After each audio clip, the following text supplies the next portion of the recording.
മക്കളെ, രണ്ടുപേർക്കാണ് ഈ വീഡിയോ വളരെ യൂസ്ഫുൾ ആവാൻ പോണത്. ഒന്നെന്ന് പറഞ്ഞാൽ 8ാം ക്ലാസ് കെമിസ്ട്രിയിലുള്ള ഏകദേശം എല്ലാ കൺസെപ്റ്റുകളും പഠിച്ച് സെറ്റായിട്ട് നിൽക്കുന്ന ആളുകൾ. എനിക്കറിയാം അവരുടെ അളവ് ചിലപ്പോൾ കുറവായിരിക്കും അല്ലേ. അതിനേക്കാൾ ഉള്ള ടീംസ് ഉണ്ട്. സാർ, ഞാൻ പഠിക്കാൻ തുടങ്ങിയിട്ടൊക്കെ ഉണ്ട്, പക്ഷേ ഇത് എവിടെ തുടങ്ങും, എന്താ ഇതുകൊണ്ട് ചെയ്യാമെന്ന് ഇങ്ങനെ ആകെ കണക്കൂട്ടി പഴച്ചിരിക്കുന്ന കുറേ ആൾക്കാരുണ്ടാവും. സോ അവർക്കാണ് മെയിനായിട്ട് ഈ വീഡിയോ യൂസ് ചെയ്യപ്പെടുക. അപ്പോൾ ഞാനിവിടെ പറയാൻ പോകുന്നത്, നിങ്ങൾ ഓരോ ചാപ്റ്ററിലും ഏത് ഭാഗമാണ് ഇനി നിങ്ങൾ പഠിക്കേണ്ടത്, ഇനി നോക്കേണ്ടതെന്നാണ്. അഥവാ ഇനി നിങ്ങൾ ഏത് ചാപ്റ്റർ ആദ്യം എടുക്കണം, ആ ചാപ്റ്ററിൽ തന്നെ ഏത് ടോപ്പിക്ക് നിങ്ങൾ ആദ്യം പഠിക്കണം എന്നുള്ള ലിസ്റ്റാണ്. നമുക്ക് സമയം വേസ്റ്റ് ആക്കാനേ ഇല്ല. നോക്കാം. ഒന്നാമതായിട്ട് സൊല്യൂഷൻസ് എന്ന് പറയുന്ന ആ ചാപ്റ്റർ നിങ്ങൾ മാക്സിമം എന്ത് ചെയ്യുക, ഒന്ന് പഠിച്ചു വെക്കുക. അതിൽ കോൺസെൻട്രേഷൻ ഓഫ് സൊല്യൂഷൻ എന്ന് പറയുന്ന കോൺസെൻട്രേറ്റഡ് സൊല്യൂഷൻ, ഡയലൂട്ട് സൊല്യൂഷൻ, ആ ഭാഗം ഒന്ന് വ്യക്തമാക്കി വെക്കുക. അത് കഴിഞ്ഞിട്ട് saturated, unsaturated and super saturated വ്യക്തമാക്കി വെക്കുക, ഓർത്ത് വെക്കുക. ഒരു കൺഫ്യൂഷൻ ഉണ്ടാകാൻ പാടില്ല.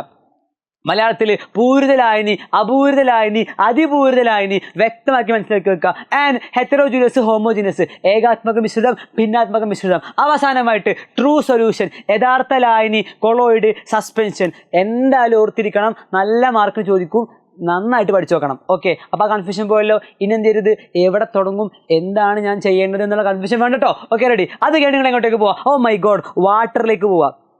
വാട്ടർ എന്ന് പറയുമ്പോൾ വളരെ സിമ്പിളായ ചാപ്റ്ററാണ്, എല്ലാവർക്കും മാർക്ക് സ്കോർ ചെയ്യാവുന്ന ചാപ്റ്ററാണ്. നോക്കാം. ഹീറ്റ് കപ്പാസിറ്റി, ഇത് പ്രഡിക്ഷൻ ആണ്. പ്രഡിക്ഷൻ ഇതാണ് മക്കളെ വരിക. നമ്മൾ ഇതാണ് വരിക എന്ന് പറഞ്ഞാൽ ഇതാണ് വരിക. സോ നിങ്ങൾ ഓർത്ത് വെച്ചോളുക, പഠിച്ചു വെച്ചോളുക. പഠിച്ചവർ തന്നെ ഒന്നും കൂടി റിവൈസ് ചെയ്ത് വെച്ചോളുക. അതാണ് ഇതിൻ്റെ ഗുട്ടൻസ്. സോ ഹീറ്റ് കപ്പാസിറ്റി എന്തായാലും ഒരു അപ്ലിക്കേഷൻ ലെവൽ ക്വസ്റ്റ്യൻ എക്സ്പെക്ട് ചെയ്യാം. ഒന്നുകിൽ കാറിൽ നമ്മൾ എന്ത് ചെയ്യുന്നു, റേഡിയേറ്ററിൽ വെള്ളം ഒഴിക്കുന്നു. അതല്ലെങ്കിൽ എന്തു പറയാം, ചൂടായ സാധനങ്ങൾ നമ്മൾ പെട്ടെന്ന് തണുപ്പിക്കാൻ വേണ്ടിയിട്ട് വാട്ടറാണ് യൂസ് ചെയ്യുക, മറ്റാരും യൂസ് ചെയ്യുന്നില്ല. എന്തുകൊണ്ട്? ഹീറ്റ് കപ്പാസിറ്റി, ജലത്തിൻ്റെ താപധാരിത പറഞ്ഞു വെക്കണം. അത് വെച്ച് ആൻസർ ചെയ്യേണ്ടി വരും. ആൻഡ് സർഫസ് ടെൻഷൻ വെച്ച് എന്തായാലും ചോദിക്കും. അതായത് ഗോളാകൃതിയിലെ നമ്മൾ പറഞ്ഞിട്ടുണ്ട്, കുറേ തവണ പറഞ്ഞിട്ടില്ലേ, അതായത് മഴത്തുള്ളി ഗോളാകൃതി പ്രാപിക്കുന്നു. സോ സർഫസ് ടെൻഷൻ, പ്രതലബലം. ആകെയുണ്ടോ ഹാർഡ്നെസ് ഓഫ് വാട്ടർ, വെള്ളത്തിൻ്റെ കാഠിന്യത്തെക്കുറിച്ച്, രണ്ട് തരത്തിലുള്ള കാഠിന്യം ഉണ്ട് അല്ലേ. അപ്പോൾ അതൊക്കെ നമ്മൾ പറയണം, വ്യക്തമായിട്ട് അറിഞ്ഞിരിക്കണം. അവസാനമായിട്ട് വാട്ടർ പൊല്യൂഷൻ, ജലത്തിൻ്റെ ആ ഒരു മലിനീകരണം.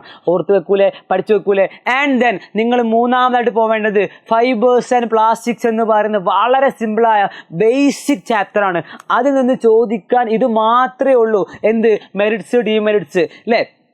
നാച്ചുറൽ പ്ലാസ്റ്റിക്സിൻ്റെയും സിന്തറ്റിക് പ്ലാസ്റ്റിക്സിൻ്റെയും മെറിറ്റ്സ്, ഡീമെറിറ്റ്സ് പഠിച്ചു വെക്കുക, ഓർത്ത് വെക്കുക. പിന്നെയോ തെർമോ പ്ലാസ്റ്റിക് ആൻഡ് തെർമോസൈറ്റിക് പ്ലാസ്റ്റിക്സിൻ്റെ ഡിഫറൻസ് പഠിച്ചു വെക്കുക. ഈ രണ്ട് കാര്യം എന്തായാലും നിങ്ങൾ ഓർത്ത് വെക്കണം. ഇതാണ് എക്സാമിന് ചോദിക്കാൻ വേണ്ടി പോവുക. പിന്നെയോ chemical changes. Oh my god സാറേ, ഫസ്റ്റ് ടെക്സ്റ്റ് ബുക്കിലുള്ളതല്ലേ, ഫസ്റ്റ് പാർട്ടിലുള്ളതല്ലേ, ചോദിക്കും.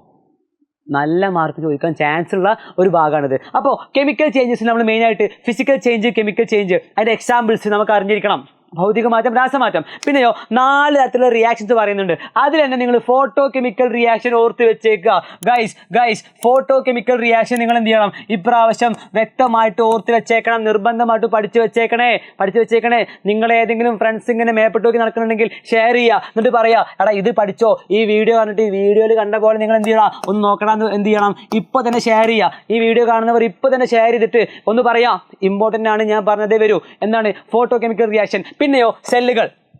മക്കളെ, ഇതിൽ തന്നെ പ്രകാശ രാസപ്രവർത്തനം, പിന്നെ എന്താണ് താപരാസപ്രവർത്തനങ്ങൾ, പിന്നെ വൈദ്യുതി രാസപ്രവർത്തനങ്ങൾ ഒക്കെ ഉണ്ടല്ലോ അല്ലേ. Chemical, electro chemical reactions, thermo chemical reactions, photo chemical reactions ഒക്കെ ഉണ്ട്. അതിൽ നിങ്ങൾ എന്ത് ചെയ്യണം, ഞാൻ ഈ പറഞ്ഞത് പഠിക്കണം. ഇനിയോ സെൽസ്, പലതരം സെല്ലുകളുണ്ട്, അതിൻ്റെ യൂസേജ് നിർബന്ധമാണ്. ഇനി എക്സോ തെർമിക് റിയാക്ഷൻ, നമ്മൾ പറഞ്ഞു തെർമോ കെമിക്കൽ റിയാക്ഷൻസ് ഉണ്ട്, താപരാസപ്രവർത്തനങ്ങളുണ്ട്. അതിൽ ഇമ്പോർട്ടൻ്റ് ആയത് എക്സോ തെർമിക് റിയാക്ഷൻ അഥവാ താപം പുറത്തുവിടുന്ന റിയാക്ഷൻസ് എക്സാമ്പിൾ ടെക്സ്റ്റ് ബുക്കിലുണ്ട്. ഓർത്ത് വെച്ചേക്കുക, പഠിച്ചു വെച്ചേക്കുക.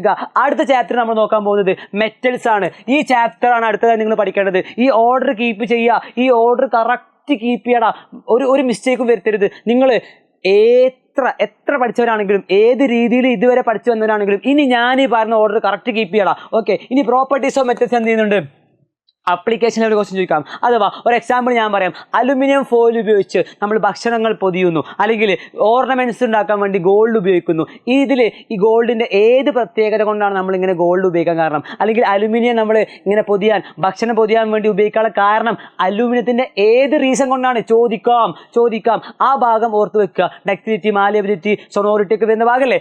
ഓർത്ത് വെച്ചേക്കുക, പഠിച്ചു വെച്ചേക്കുക. ബാക്കിയൊന്നും പഠിക്കണം എന്നല്ല, ഇതെന്തായാലും ഓർത്ത് വെച്ചേ മതിയാകൂ, പഠിച്ചേ മതിയാകൂ. Next one, properties of matter. നമ്മുടെ ഫസ്റ്റ് ഭാഗത്ത് വരുന്ന ചാപ്റ്ററിൽ നിന്നുള്ള ക്വസ്റ്റ്യൻസ്. ചേഞ്ച് ഓഫ് സ്റ്റേറ്റിലെ നമ്മൾ അവസ്ഥ മാറുന്ന ഭാഗങ്ങൾ പറയുന്നുണ്ട്. അടുത്തതോ ഡിഫ്യൂഷൻ ഒരു സ്റ്റാർ മാർക്ക് ഇടേണ്ടതാണ് ഡിഫ്യൂഷൻ. പിന്നെയോ സെപ്പറേഷൻ മെത്തേഡ്സ് ഓഫ് മിക്സ്ചേഴ്സ് നമ്മൾ എന്ത് ചെയ്യുന്നുണ്ട്, വേർതിരിക്കുന്ന മെത്തേഡ്സ് കുറേ പറയുന്നുണ്ട്. ക്രോമാറ്റോഗ്രഫി ഒക്കെ പറയുന്നുണ്ട്. ആ ഭാഗം ഓർത്ത് വെച്ചേക്കുക. പ്രോപ്പർട്ടീസ് ഓഫ് മാറ്റർ എന്ന് പറഞ്ഞ chapter. Last and final basic constituents of മാറ്ററിൽ ഒറിജിൻ ഓഫ് നെയിംസ്, പല പേരുകൾ വന്ന വഴികൾ. സയൻറ്റിസ്റ്റുകളുടെ പേരുകളുണ്ട്, പിന്നെ ലാറ്റിൻ നെയിമുകളുണ്ട്, അങ്ങനെ പല പല പേരുകളിൽ നിന്നും വന്ന ആ ഒരു ഭാഗം നിങ്ങൾ ഓർത്ത് വെച്ചേക്കുക. And last and final chemical equations balance ചെയ്യാൻ, സമീകരിക്കാൻ പഠിപ്പിക്കുന്നുണ്ട്. ചിലപ്പോൾ എക്സാമിൽ ഇക്വേഷൻ എന്നിട്ട് ബാലൻസ് ചെയ്യാൻ വേണ്ടി പറയാം. So that's all. അപ്പോൾ നോക്കണം, ഇതാണ് ഒരു പ്രഡിക്ഷൻ. This is prediction. ഇതാണ് മക്കളെ പ്രഡിക്ഷൻ എന്ന് പറഞ്ഞാൽ. അപ്പോൾ ഇതാണ് ഇപ്രാവശ്യത്തെ 8ാം ക്ലാസ്സിലെ എക്സാമിന്, കെമിസ്ട്രി എക്സാമിന് ചോദിക്കാൻ വേണ്ടി പോകുന്ന ക്വസ്റ്റ്യൻസ് നമ്മൾ വിശ്വസിക്കുന്നത്. ഇതേ വരൂ, നിങ്ങൾ വിശ്വസിക്കുക. Trust the process and enjoy the situation and go on. Keep learning. ഉറപ്പായിട്ട് ഷെയർ ചെയ്യുക നിങ്ങളുടെ ഫ്രണ്ടിന്. അവരിങ്ങനെ ആകെ അന്തം വിട്ട് നിൽക്കായിരിക്കും. എല്ലാവരും ഇതായിരിക്കും, എല്ലാവരും അവസ്ഥ ഇതായിരിക്കും. ഞാൻ എന്ത് ചെയ്യും, എവിടെ തുടങ്ങും, ഇനിയിപ്പോൾ എന്താ ചെയ്യേണ്ടത്, ഒന്നും ചെയ്യേണ്ട. ഈ വീഡിയോ ഷെയർ ചെയ്യുക, ഇതുപോലെ പഠിക്കാൻ പറയാം. ആൻഡ് ഓൾ ദ ബെസ്റ്റ് മക്കളെ. ഇതന്നെ വരൂ, ഇത് വരട്ടെ എന്ന് ആത്മാർത്ഥമായിട്ട് പ്രാർത്ഥിക്കാം. And see you all. By.